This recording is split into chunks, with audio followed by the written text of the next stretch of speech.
So, our topic today is when men provide this, women are much happier. We're going to dive into this conversation today. Provide and protect.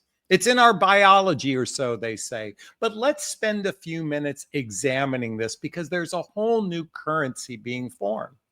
It is said that women are hired to seek men who have resources, who can protect them from both a financial perspective and certainly from a physical perspective as well.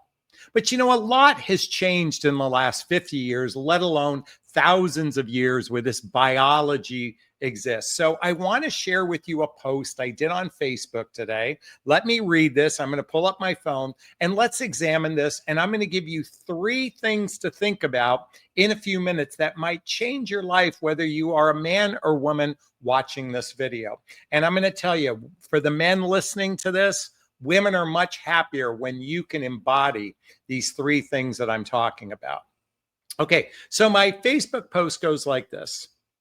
It is said that men are wired to provide and protect, yet many are still doing it in an old way, through money, status, or even control. But in today's world, emotional currency has more value than a paycheck. It's the new wealth of connection. Emotional currency is about presence. It's about empathy. It's about connection. It's about emotional safety and the ability to communicate without defensiveness. It's being a man who can hold space when your partner's nervous system is activated, who can listen without fixing, who knows how to love without fear. Let's be honest, midlife relationships are different. The cost of living has changed. The dynamics have shifted, and women are no longer need a man's wallet. What they crave is a man's heart. Yet too many men still operate like emotional beggars, unaware that the richest form of love is emotional maturity. Providing, protecting is no longer about paying bills or fighting off intruders. It's about emotional attunement, emotional safety, and emotional investment. Those who master this new currency become the most attractive men on the planet. Because when a woman feels emotionally safe, her whole body relaxes, her love expands, and the relationship thrives. So, men, if you want to stand out, stop chasing financial dominance and start building emotional wealth. That's where the real abundance lies. And to the men reading this, if you need some support with this, I'm more than happy to help you on this. Okay, since my demographic is midlife predominantly, and I say midlife is after baby making years and before retirement, roughly my audience is over 40 years old. 75% of those singles in this age demographic are most likely divorced. Now, divorce comes with it the unraveling of the tapestry. You had a life with another human being, but also a dismantling financial assets. And in fact, in today's environment in 2025, we now have women who outnumber men in the workforce, not necessarily in the income, but in the workforce. There are women now that have more assets than men in midlife. And the reality is living in the United States, it almost requires 2 incomes to survive. It almost requires 2 incomes to survive. So that old narrative of someone taking care of you from a financial perspective, while it sounds great on paper, while it sounds great on a YouTube or TikTok video, the reality is 80% of the population makes less than $100,000 a year. Yet it almost costs about that just to support a family. Okay, and while younger people can thrive on a little bit less, the reality is if in your midlife, if that's the dynamic we're faced with, then we have to face the reality that men aren't going to come to the table. Not all men, the higher echelon men do, but the average man doesn't come to the table with the resources to support 2 people, let alone a family. And let's add to that the reality about protection. Let's think about this for a second. Thankfully, we live in an environment where we don't have to worry about our physical safety on a day in, day out basis. Sadly, in other parts of the world, there are a lot of people that live in this fear. But the average man hasn't developed the skills to fight another person. I wasn't raised with these skills. My son wasn't raised with these skills. And while maybe we can act upon that, the reality is, unless, ladies, you're dating a Navy SEAL, the average man doesn't even have the potential to protect you in a violent circumstance. Now, thankfully, as I said before, that doesn't exist. But certainly you like the idea of the presence of protection. You like somebody who does protect you, or at least pays attention to hazards or dangers out in the world. But you know what the most hazardous danger out in the world is? Emotional safety. And sadly, many men haven't been educated in this area. And while women do slightly better than men, and I say only slightly, the reality is most human beings have poor emotional maturity and add to that poor relationship skills. Why is this? Because the average person has childhood wounds and even adult traumas that haven't been addressed, haven't been healed. And more importantly, very rarely do we sit in environments where we actually work on our communication skills, particularly when there's conflict, particularly when there's differences. And even more, add to that, the average person doesn't even understand their emotions and feelings and being able to articulate those emotions and feelings. If you've ever read the book Emotional Intimacy by Robert Masters, I highly recommend checking out this book. This helps individuals get a sense of their emotions, get a sense of what they're feeling, get a sense of what their needs are. Ladies, I know you oftentimes complain about men that they're not good at this. I get it. It's a very valid complaint. But you know what? You ladies aren't any better at this just because you have a propensity. And I know I'm going to get flack at this. You might have a propensity to vomit your emotions. In other words, just dump on us, which we men have a difficult time parsing, the pony in the shit, so to speak. A lot of women also have this over their mouth. They have duct tape. Please forgive that as well. What I mean to say is many of you are hiding your emotions and feelings, then blaming men because we're not mind readers. In fact, oftentimes ladies have a habit of bringing up something that came up 3 months ago. And we're like, why didn't you tell us then when we had a chance to address it? So this is one of the challenges today.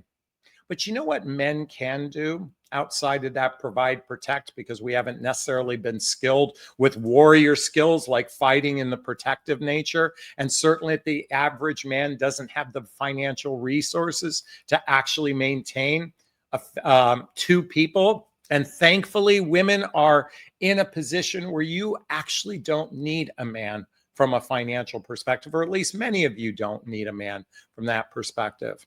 And by the way, if you have a decent amount of assets and he has a decent amount of assets and you come together, two is better than one anyway. But here are the three things I want to address for the men watching this. And I'm going to tell you something, men. By adopting what I'm about to share with you, your lady is going to be 10 times happier if you start operating from this point of view. Number one, the outdated blueprint of masculinity. And please forgive me, I'm going to read some notes that are right there. Most men still measure their worth through their external status, their money, their titles, their power. But in midlife, those things don't carry the same weight. Emotional connection has replaced financial provisions as the new measure of masculine strength. Now, certainly it's great to have tons of resources. Certainly that's something that can benefit the family when we have the capacity to support 2 people, 3 people, 4 people, or 5 people. But you know what's greater support? When you can listen, when you're present. And by the way, guys, if you're listening this amplifies what happens in the bedroom as well. When you are actually present, when you listen, you validate emotions. And particularly when there are differences, you don't operate from a place of I'm right, you're wrong. That's the old blueprint.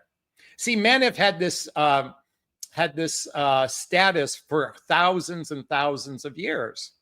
But you know what? Things are shifting. And if you want things to shift in your love life, men that are listening, and to the ladies that are listening this, if you want both people to be happier, then I invite you to do the work. What kind of work can you do?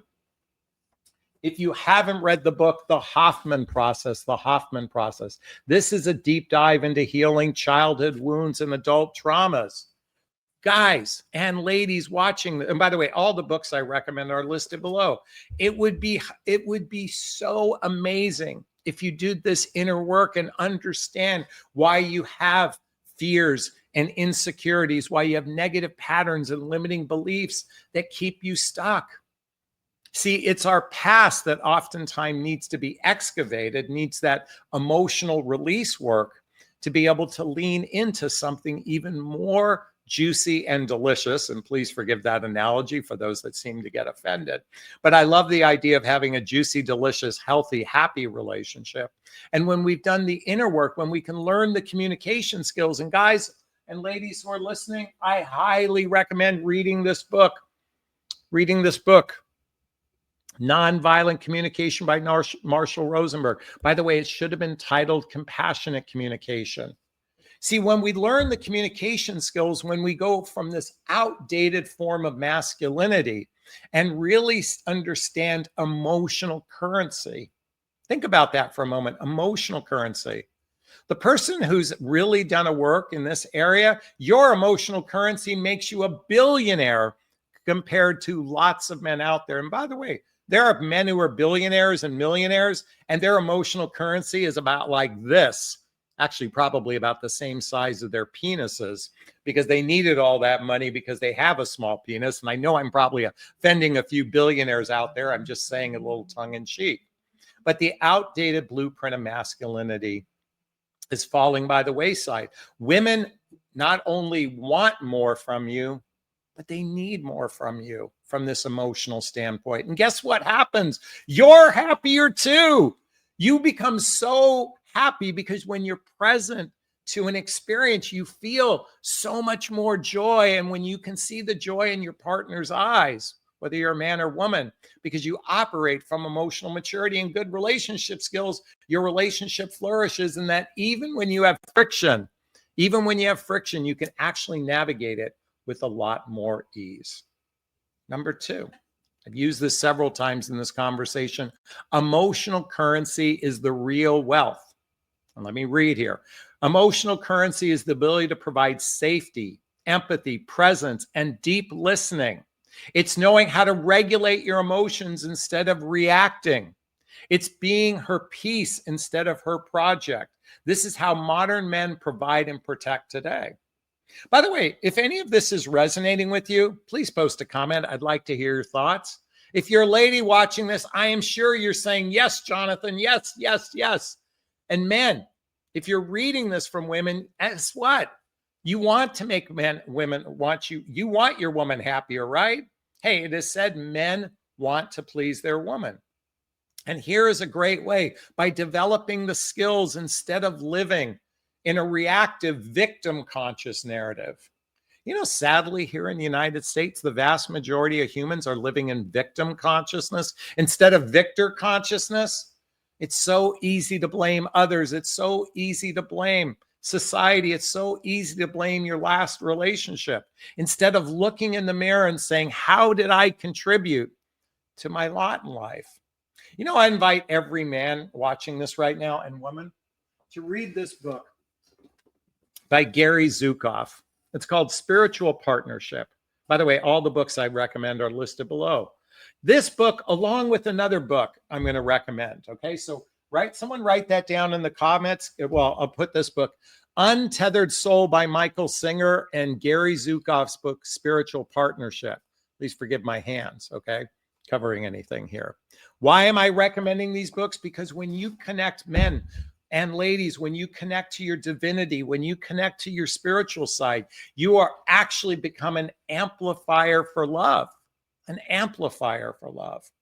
And isn't this what all about? Isn't romantic relationship, besides the transactional, components of it, isn't it about feeling outstanding, amazing emotions beyond what's in the bedroom? And let me just tell you this to the guys watching. When you operate from this place, your sex life improves dramatically, because the third piece in this puzzle is building emotional wealth takes work. I've been talking about it for the last few minutes. Men who embody emotional currency didn't get there by luck. They face their wounds. They learn their emotional regulation. They practice relational skills. The question isn't how much money you make, it's how emotionally available are you when it counts. Do you recognize the importance of this? How much this will change your life? I know I'm screaming at the top of my lungs. It's because I'm radically passionate about this. Let me take a sip of water to tone myself down a little bit. I'm passionate about this because, sadly, I witnessed too many men and women in unhappy relationships. It saddens me to think that the most important decision you're ever going to make in your life, most likely, is who you decide to mate with, because the quality of your life is usually predicated by the quality of your relationships. I believe it was Esther Perel who said that. Think about that. Whether you're a man or listening, man or woman listening, think of the people in your life. Think of how important they are, how you connect with them. Are you present? Are you empathetic? Are you compassionate? Are you actively listening? Or is it all about me? I know it's very easy in today's society because of these things called smartphones and social media. We've become a society of me, me, me, me, me. I get it. It can be rather hard. But isn't it ultimately the whole point of love is to be a giver, to give to another human being? Isn't that what it's about? Isn't that what you want? To give from your full cup? To give from your full cup. If you're operating from an empty cup, then I invite you to start looking in the mirror and doing the individual work. So it's no longer about me. Eventually, it's about a we. I want you to think about it. Two sovereign beings coming together to form a we. Isn't that what you want, guys? If you want this, then you're going to have to work at it. Ladies, if you want this, you're going to have to work on it instead of expecting it like a fairy tale. Sadly, we live in a society where we operate from a place of, I need you to love me so I can feel good about myself. And this is where self-love comes into play. And if you haven't read my book, What the Heck is Self-Love Anyway? A Journey of Personal Development, Self-Help, and Spiritual Work, there's a link below to get my book. When we start from an inner presence of loving on oneself, we become a magnetic attractor for what we want in life. I know this sounds corny. I know this sounds woo-woo, but it's absolutely true. I'm living proof of this. Many of you follow me for a while. For those of you who follow me for a little while, you've seen me through 3 relationships. My first one, not the healthy, a good relationship, but not the healthiest. I operated from a very unconscious place, even though I was doing this work at the time. And thankfully, she and I have maintained a civil relationship with one another. And then if you followed me years ago, you found that I was in another relationship where I fell very much in love with someone and we lived together. But she recognized that we weren't a good fit for one another for a variety of reasons, not because of, by the way, we never had one fight. We were just misaligned with one another. She recognized that and moved on. Mainly, it was a logistical thing for her. And now I find myself in the healthiest relationship in my life. How did I get here? How did I get to a place where we write beautiful messages to each other every morning? If I could share, if she gave me permission, I'd share with you the message I sent her this morning. It's kind of like the love notes I send in text messages, and they're not just one sentence. They're 4 or 5 paragraphs. I always like sending a good morning message. And every once in a while, when she responds back, it's a beautiful heart-centered message. For my birthday, she left me this beautiful card. See, I feel so loved. And I hope, as she said earlier this morning to me, she feels very loved. Isn't that what you want? To have that deep, rich love? I'm going to tell you how to get there, guys and ladies watching. Do the inner work. Learn relationship skills. Learn how to regulate your emotions. Learn how to resolve conflict in a loving way, and do spiritual work that connects you to something beyond yourself. Because when you do the personal development, self-help, spiritual work, and even therapy, you'll find that your life is lived with a lot more joy going forward. Is this sinking in? Is this resonating with you? Please let me know. I'd like to hear your thoughts.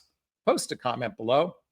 I do my best to read them all in the first 24 hours. As always, if you find value in my videos, please hit that like button. Please share this video. Please subscribe to my channel and hit that notification bell so you can be notified of new videos. And if you want to connect with me directly, hey, there's links below. Schedule a discovery call with me to see if working with a coach is right for you. There's a link to join my group to get all the books I recommend and join my mailing list listed below. All right.